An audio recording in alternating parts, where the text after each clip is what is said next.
Hi everyone, welcome back to the Nico the Vet channel. Thank you as always to everyone who has gotten in touch and given me sort of comments and opinions on the shows we've already done. As always, much appreciated. For today's topic of discussion, I thought we might tackle the subject of pyometra and specifically pyometra in dogs. So the first question is, well, what is pyometra? The word pyometra derives from two Latin words. Pyo means pus and metra means the uterus or the womb. So if you put the two together, you've got pyometra, which means pus in the womb, or more simplistically, think of it as a womb infection. So what's going on? How does this happen? Take it from the beginning. The reproductive cycle in dogs is about a 6-month cycle. So they come into pro-estrus, which is the getting ready to ovulate phase. This is the phase where you see bleeding from the dog's vagina. This bleeding is very different to a menstruation in human beings. In menstruation in human beings, once you've ovulated, if you're not pregnant, then the lining of the uterus comes away, and that's why you see blood from the vagina. So it happens after ovulation. In dogs, the bleeding phase, called pro-estrus, is actually the getting ready for mating phase, and that's because the act of mating in dogs is hardly a gentle romantic moment. It's a pretty hard and fast, vigorous process. So the vagina needs to prepare for the traumas of mating, and that's called the Pro-Estrus phase. And in fact, as it prepares, the lining of the vagina becomes thickened and harder and becomes swollen. And where the blood comes from in dogs is from the vagina. Again, in human beings, it comes from the uterus. So the vagina becomes so swollen that we get bleeding per diapedesis, which means blood just oozes in between the cells and oozes out of the vagina, and that's the getting ready phase.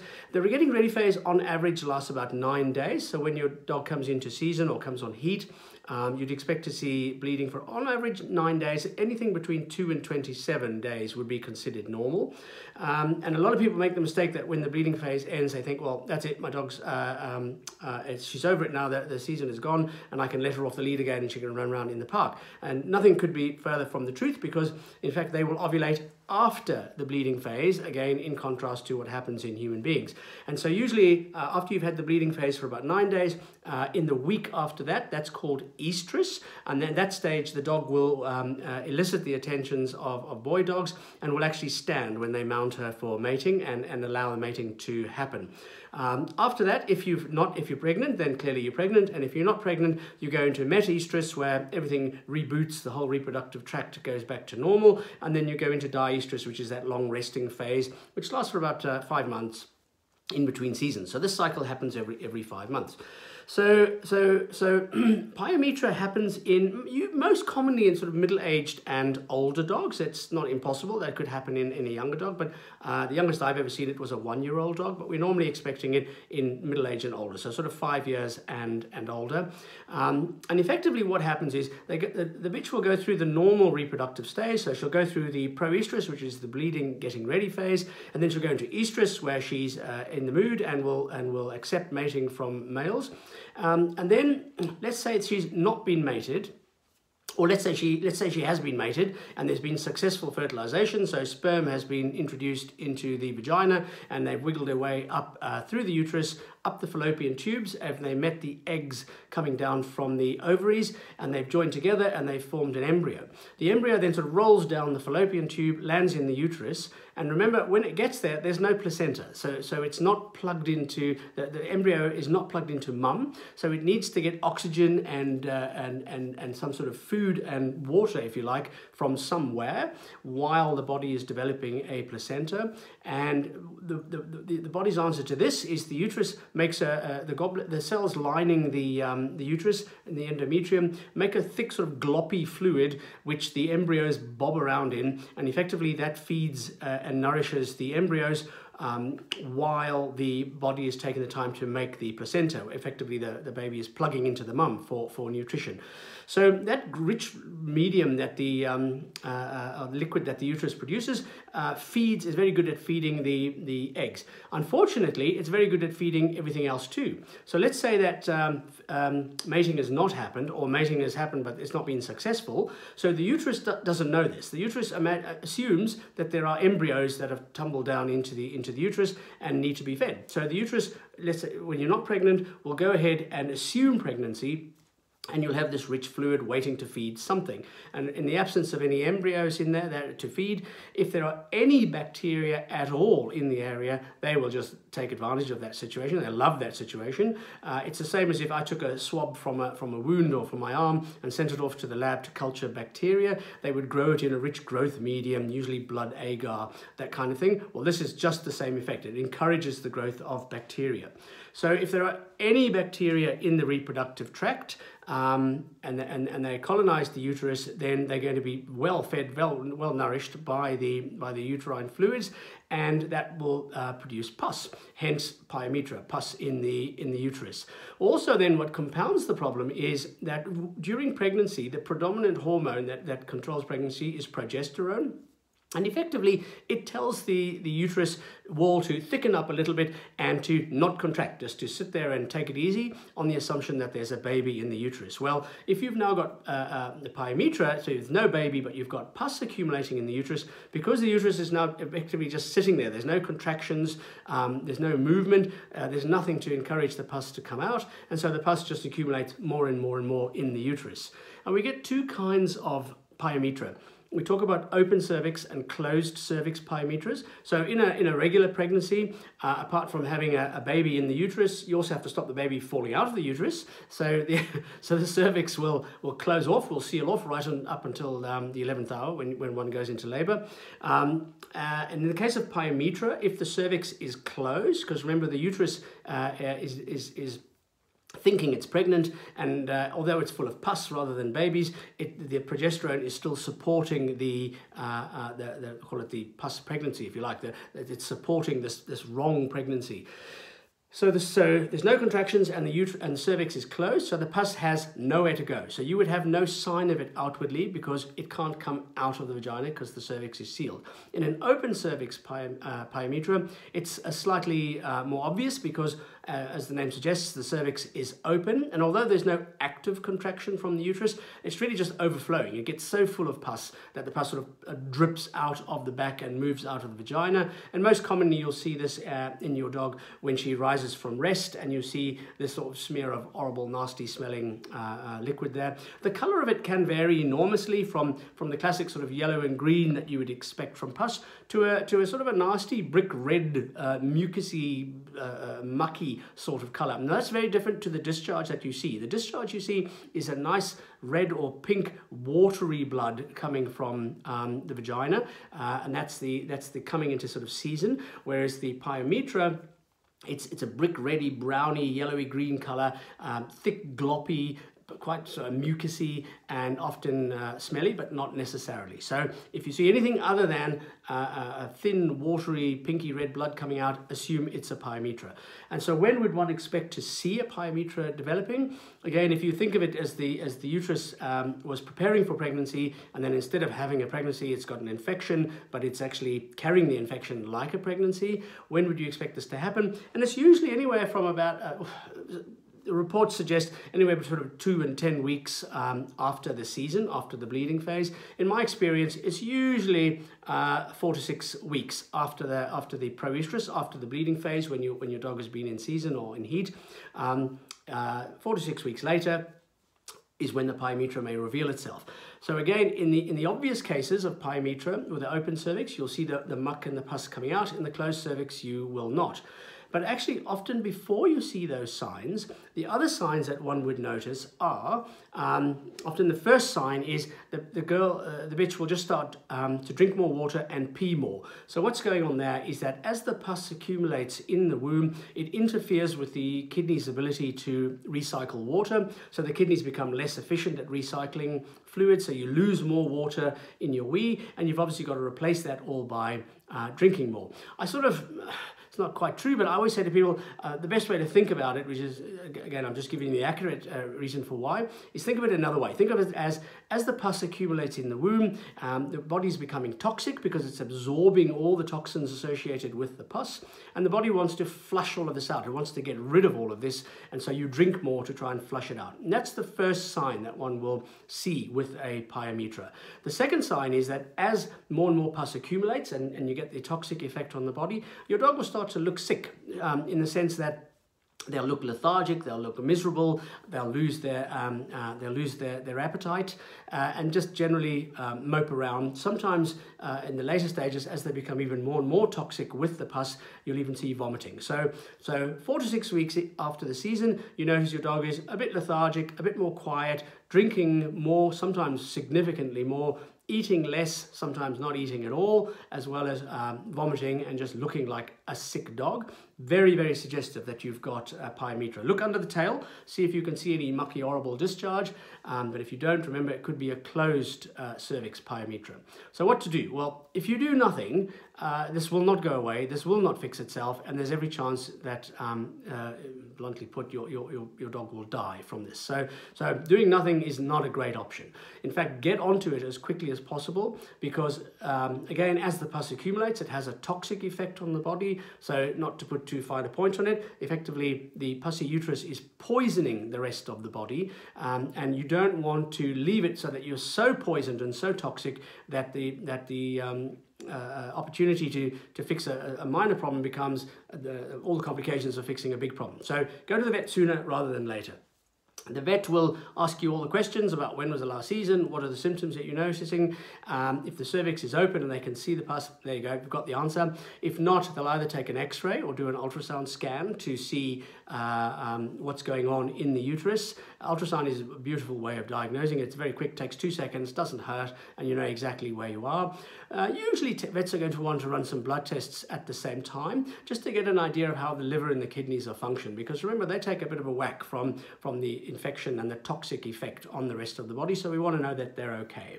Depending on the condition of your dog, so if you've caught it early and she's not that ill, we'll generally just proceed straight to surgery.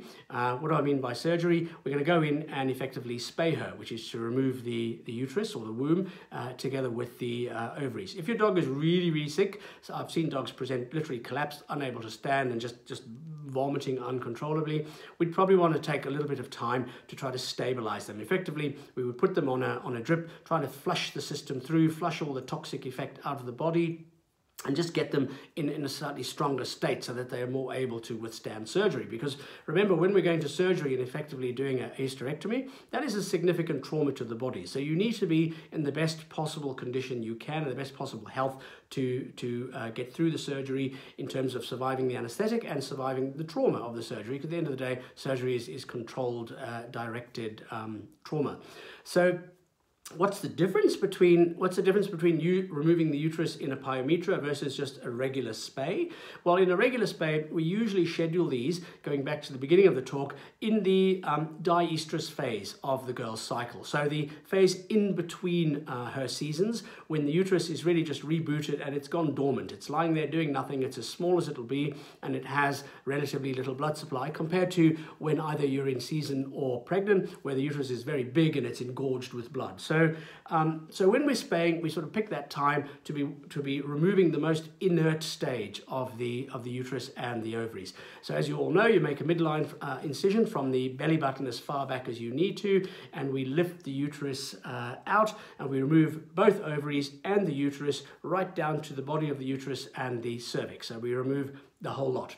So with a Pyometra, we're doing exactly the same thing, but it's complicated by the fact that now we're operating on a sick dog who is quite toxic, quite unstable. The kidneys have taken a knock, the liver has taken a knock, and the uterus is not inert. It's a great big bag of pus, and often that pus has accumulated so much that the uterine wall is stretched, so it's almost like picking up a balloon filled to capacity with water. And as you pick it up, it's very fragile, and as you're lifting it out of the body, there's the risk that it can burst in your hands, not because the surgeon is necessarily an idiot, but it's just that fragile. Again, imagine filling a balloon to bursting point with water, and then try pick it up and move it around and carry it and move it from A to B. There's a chance it may burst. If it bursts, big problem. You've just released all of that pus into the abdomen. It's not the end of the world.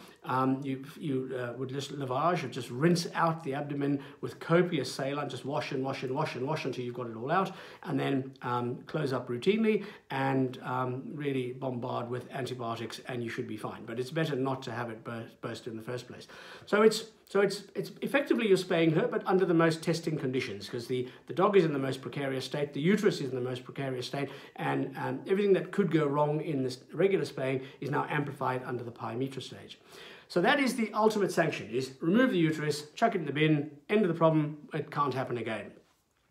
There is an alternative. There is a drug called Alazin, which contains the active ingredient, and I always struggle to pronounce this, aglepristone, which is, the trade name is Alazin. It's a drug that was designed originally for misalliance, which is a polite way of saying your dog is mated, you don't want her to have mated, she's met some unknown mangy second-hand encyclopedia salesman dog down the park who smooth-talked her, and she's now pregnant, and you don't want this. So you can make that go away. You can terminate a pregnancy, so I suppose you could call it an early abortion. And effectively, what the Alazin does, it's an injection that we would give, and it blocks progesterone. And remember, we said you need progesterone to maintain a pregnancy. So it blocks the progesterone receptors in the uterus. Therefore, the progesterone can no longer maintain the pregnancy, and the uterus will start. Remember, under progesterone, the uterus is just sitting there, hardly moving. And once you take it away, the uterus starts contracting and sort of emptying itself out. It's designed to be self-cleaning. So Alazin or aglepristone will effectively block progesterone and thereby block pregnancy. So that's what it was developed for. But if we go back to what I said earlier, that think of Pyometra as the uterus making a mistake and thinking it's pregnant, but instead of having babies, it's full of pus, but the progesterone supports this sort of, inverted commas, pus pregnancy. Alazin has been used off-label, so it doesn't say this on the data sheet that comes with the drug. But there's been a lot of published studies showing that if you use it in Pyometra, whether it's open or closed cervix Pyometra, that will oftentimes block the progesterone, get the uterus contracting again, and it will contract and expel all of the pus, and then the Pyometra will go away. How is this done? When we make the diagnosis of Pyometra, you have 2 jabs, so a jab today and a jab tomorrow, so 24 hours later, and then you wait a week and you have a 3rd jab. If your dog is not particularly ill, then they can spend that period of time at home. If they are very, very unwell, the vet will often want to admit them for some intravenous fluids to flush them through, and some antibiotics and supportive treatment as required by them. And again, this is not a licensed product. It doesn't say it on the label, but there are studies to show that it is as safe as anything can be, and pretty reliable. So why do it? The answer is it's not that you're never going to do the spay. The idea is to get the uterus to revert back to its diestrus, its dormant stage. So it expels all the pus itself, all the infection goes away, all the toxin goes away, and the uterus goes back to normal. And then you can elect to do this, the hysterectomy or the spay under safer conditions, because you're no longer operating on a sick dog. The dog is not toxic, they're not an unstable anesthetic anymore, and you've taken the uterus and it's no longer a friable bag full of pus. So it's just altogether a better situation. So you have chosen to improve the uterus to that state. So usually you would do that about a month after the treatment. Pros and cons. Pros are that you're operating on a more healthier dog and a healthy uterus.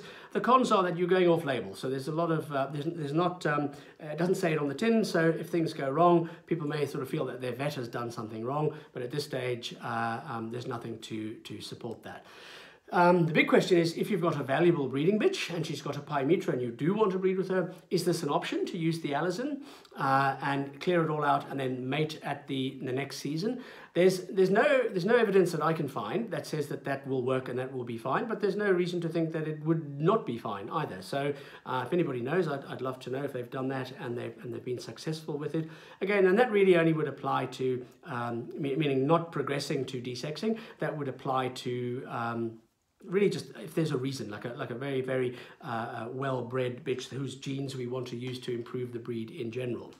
So how to avoid it? How do you not end up with a Pyometra in your dog? Well, the only way of avoiding it is to have them spayed or neutered or desexed, depending on what it's called in your country.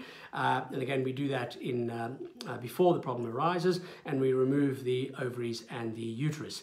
And that's one of the primary reasons that your vets are going to suggest to you that you spay or desex or neuter your dog, is so that you will not get Pyometra in later life, because you've got no uterus. It can't happen. So if you don't, what's the risk? And the model that we see in some of the Scandinavian countries, in Sweden, for example, bitch spaying is regularly performed, and my understanding is in Norway it's even been deemed illegal unless there's a strong medical reason for it. So that gives us a great population to study and say, okay, well, if we're not routinely spaying girl dogs, how probable or how likely is pyometra? And the answer is 25%. So 1 in 4 dogs, if they've not been spayed, will go on to develop pyometra. So those aren't good odds. If you had a 1 in 4 chance of being run over by a lorry if you crossed a road, you probably wouldn't want to cross. You probably wouldn't want to cross that road. The other benefit of desexing, of course, is it reduces the incidence of mammary tumors. So again, in those Scandinavian countries where desexing and neutering is not routinely performed, it's given us a population to compare to countries where that is routinely performed. And it seems that the incidence of mammary tumors, so breast cancer and breast tumors in dogs, can be as high as 50% in an unpopulated population. So apart from pyometra, there's another argument. So I'm certainly a big exponent of it. I think it's a good idea and the health benefits are enormous. So the bottom line with pyometra is if your dog was in season recently and you're roughly a month or so after the event and suddenly they're drinking a lot, not eating, looking a bit miserable, maybe vomiting, just looking a bit out of sorts, go and talk to your vet. There's every chance that you've got a pyometra, even if you haven't seen the pus out the back, and they will sort it out for you. Take their advice and go ahead and do it. So thank you again, everyone. I'm very pleased to be presenting this channel, and I'm very encouraged by all the comments I've had back. Please have a look at the other videos if they're any interest. And if anyone has any ideas about any other subjects we should tackle, please let me know. Thank you. Bye-bye.